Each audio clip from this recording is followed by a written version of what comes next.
Charline, alors, votre sujet du jour est brûlant. Il y a des talibans à Bruxelles. La semaine dernière, la Commission européenne a invité une délégation de 5 représentants du régime taliban en catimini. Chut, Ah, Sonia! chut. Mais vous savez ce que ça veut dire en catimini? Ça veut dire qu'il faut surtout pas que ça sache. Ah ben voilà, maintenant c'est trop tard, c'est foutu, hein, bien joué. Cela dit, comment ça s'organise une visite de talibans en catimini? C'est ça. Au moment de briefer les agents de sécurité à l'aéroport de Bruxelles. Alors aujourd'hui, on va faire comme tous les jours en empêchant des terroristes d'entrer sur le territoire, sauf un petit groupe de 5 que eux il faut les laisser passer, ce sont nos invités. Des questions? L'Europe les a invités pour négocier l'expulsion de 72 prisonniers afghans vers Kaboul. Donc ils ont été reçus comme n'importe quel autre dirigeant. Mis à part le fait qu'Ursula von der Leyen a dû se dessiner une moustache et dire qu'elle s'appelait Friedrich, mais à part ça, le protocole est resté le même. Cela dit, s'ils oppriment les femmes dans leur pays, peut-être que quand ils sont à l'étranger, ils se comportent en véritables gentlemen. Friedrich. Mais on ne sait pas, Sonia! On n'a pas essayé. Donc l'Europe, il y a 2 semaines, elle vote la mise en place de mesures drastiques pour expulser les réfugiés. Et dans la foulée, elle décide d'octroyer un petit visa des talibans. Voilà, un visa de 24 heures, hein, parce que quand même, ils sont sous le coup de sanctions de la Cour pénale internationale et sur la liste des sanctions de l'Union européenne. Donc j'imagine qu'à la Commission, ils ont dû débrancher les portiques de sécurité à l'entrée. Ah bah sinon, ça sonnait dans tous les sens, hein.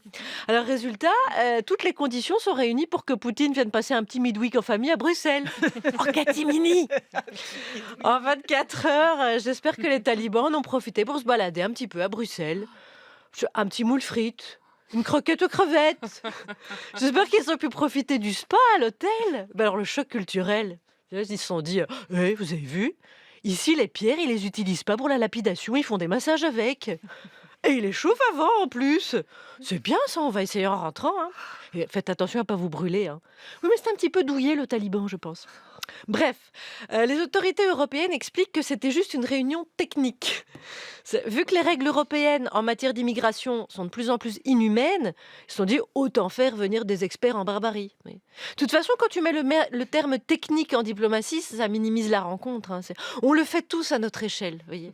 Pour vous donner un exemple, quand on invite des gens par courtoisie, mais qu'on n'a pas envie que ça s'éternise, plutôt que de proposer à dîner, on propose un apéro dînatoire. Vous voyez.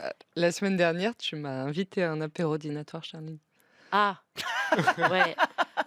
Bah, si tu veux dimanche, je t'invite pour un brunch. C'est pire. Bon, écoutez, Daphné, il y a plus grave dans la vie. Le régime taliban a été invité au cœur de l'Europe, la Daphné. Réagissez, bon sang. Ça, c'est grave. T'imagines un petit peu les négociations avec eux quand on dit tu leur donnes la main et te prennent le bras? Ce n'est pas qu'une image. Je vais conclure. Oui. Pour espérer établir un dialogue constructif avec les talibans, la seule façon, je pense, c'est de se voiler complètement la face. Aïe, aïe, aïe. T'as intérêt à m'inviter à Charline dîner. va donner N'importe cœur. quoi, je suis Avec payée Daphné pour n'importe quoi. Burki en guest.